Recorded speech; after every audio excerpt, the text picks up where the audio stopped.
class of UGC NET.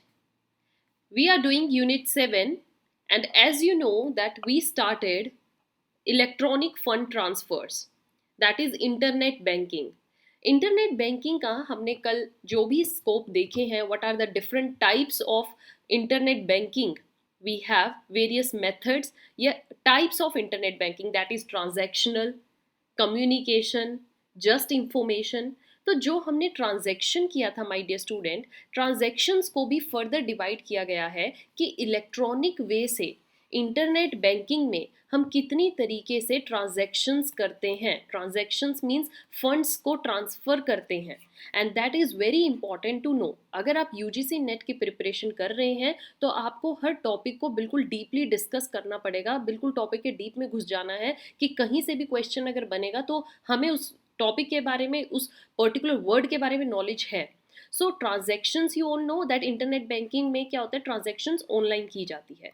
अब ये जो ऑनलाइन ट्रांजैक्शंस है इसको भी फर्दर डिवाइड किया गया है, एंड इन टुडे सेशन हम यही डिस्कस करेंगे what are the various types of electronic fund transfer. ये हमारा इंटरनेट बैंकिंग का सब टॉपिक रहेगा, and let's start this. So the very first method we commonly use, और आप सब इस मेथड से वेल अवेयर हैं, that is NEFT. Right? NEFT is one of the important ways by which payment from one place to another is done, या payment from one bank to another bank is done. So NEFT में क्या होता है students? This method helps in sending the funds from a bank account. आपका जो bank account होता है, जब आप थ्रू मोबाइल इसको यूज़ नहीं कर सकते, आप बैंक अकाउंट में जाकर अपना पेमेंट करवाते हो इन particular another persons account. So any other bank account can receive it.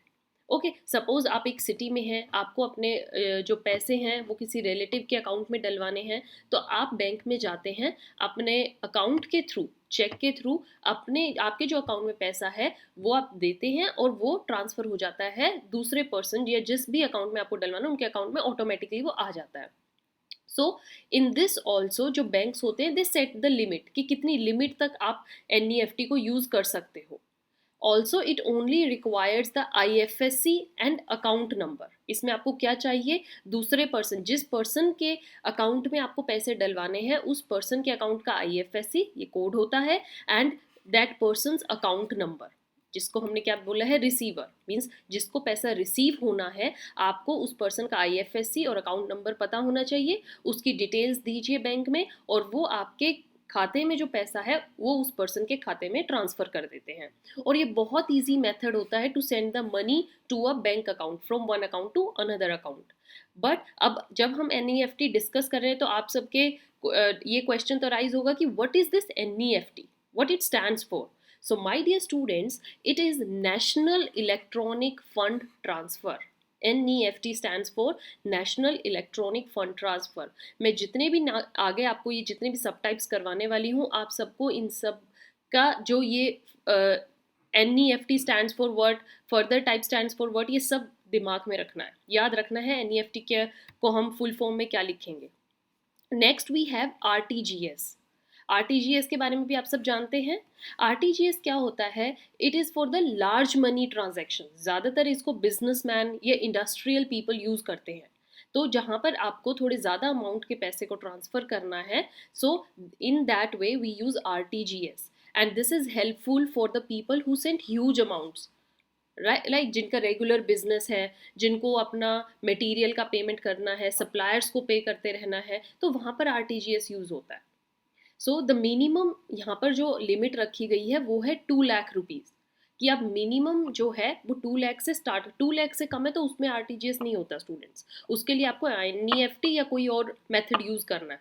But अगर 2 लाख से ज़्यादा पेमेंट है तब आपके लिए RTGS फैसिलिटी भी अवेलेबल है, आप उसको अवेल कर सकते हैं. और यहाँ पर जो अपर लिमिट है वो आप सेट नहीं है, उसमें आप कितना ही सेंड करो, transaction is limitless for the upper limit. This method is similar to NEFT, similar है, वन बैंक अकाउंट से नेक्स्ट बैंक अकाउंट में पैसा जाता है. बट यहाँ पर जस्ट डिफरेंस क्या है कि यहाँ पर एकदम से अर्जेंट ट्रांसफ़र जो आपको करने हैं, कॉल आया एकदम से आपके पास, आपको भेजना है पैसा, लार्ज अमाउंट का भेजना है, भैया कैसे भेजें, तो RTGS is there for you.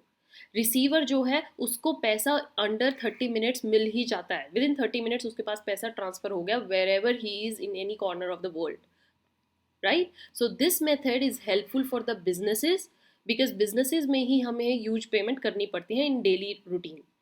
And RTGS stands for, again जैसे हमने NEFT किया है, RTGS की फुल फॉर्म क्या होगी? Real time gross settlement. Real time का मतलब कि यहाँ पर रियल टाइम पर ही एकदम से विद इन 30 मिनट पेमेंट हो रही है, जब कर एक तरफ से पेमेंट हुई एक तरफ से रिसीव हुई. Then the third type of electronic fund transfer we have IMPS. IMPS. IMPS में क्या होता है? This method is a swift one, very fast. Okay. It has benefits of both the above methods. दोनों ही methods के इसमें help मिल जाती है. NEFT के भी फीचर्स आपको देखने को मिलेंगे और इसमें RTGS के फीचर्स भी देखने को मिलेंगे. कैसे मिलेंगे? क्योंकि इसमें there is no minimum limit. जैसे मिनिमम लिमिट RTGS में तो 2 लाख से कम आप पेमेंट नहीं कर सकते, एटलीस्ट 2 लाख तो हो, बट यहाँ पर कोई मिनिमम नहीं है, कितनी पेमेंट आप कर सकते हैं. And next it has instant transfer. So no minimum limit वाला फीचर NEFT का है और इंस्टेंट ट्रांसफर होना इट्स RTGS का है. तो ये इन दोनों के मिश्रण से बना है IMPS. और IMPS की सर्विस अवेल करने के लिए what is the necessary thing? One must know the mobile number and IMPS ID to send the money. जिस पर्सन को आपने पैसा भेजना है उसका मोबाइल नंबर पता होना चाहिए और उसकी ID पता हो. IMPS stands for, full form of IMPS, immediate payment service. Immediate, in a very quick go. इसलिए फर्स्ट लाइन में मैंने लिखा है swift one. So people prefer this fund transfer method to ensure swift payments. जिनको फटाफट payments करवानी है या यूज करनी है वो IMPS को यूज करते हैं. And the last method of electronic fund transfer we have is UPI. UPI nowadays is very common. सबको पता है UPI के थ्रू भी पेमेंट होती है. It is very quick and convenient fund transfer method. बिल्कुल भी इसमें ज़्यादा आपको एक कंप्लीट वो नहीं करना पड़ता स्ट्रगल कि एक दूसरे पर्सन का IFSC कोड पता हो, ID पता हो. No, there is not like this. And quick payment होती है. द यूनिफाइड पेमेंट इंटरफेस, इसके फुल फॉर्म क्या रहेगी? Unified payment interface. It allows sending money with only the mobile number और नेम. ओके, जस्ट आपको दूसरे पर्सन का name के बारे में पता हो और मोबाइल नंबर पता हो, आप UPI से पेमेंट उनको कर सकते हैं. तो यहाँ पे कोई IFSC कोड नहीं पता होना चाहिए, कोई ID नहीं, इतना झंझट नहीं है. The number shall be registered with the account. जिस अकाउंट में आपको पैसे डलवाने हैं और जो मोबाइल नंबर है वो लिंक होना चाहिए. ठीक है, उसी नंबर से रजिस्टर्ड अकाउंट हो.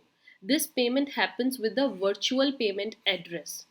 The cap is at 1 lakh for these payments. मतलब आप 1 लाख तक के पेमेंट्स में UPI को यूज़ कर सकते हो. सो आपने देखा हो डे टू डे रूटीन में house hold people, service people वो UPI से ही पेमेंट करना सही समझते हैं, because this is very convenient way of doing electronic fund transfer. Right students, so with this we have discussed various kinds of electronic fund transfer, and with this our topic of internet banking is also over. In next session I'm going to discuss with you another way of digitalization of payments. Another method हम करेंगे जिसमें digitalization आपको देखने को मिलेगी payments में. Till then keep watching, keep sharing. Below is our email address. You can send your queries here and follow us on Telegram. Thank you.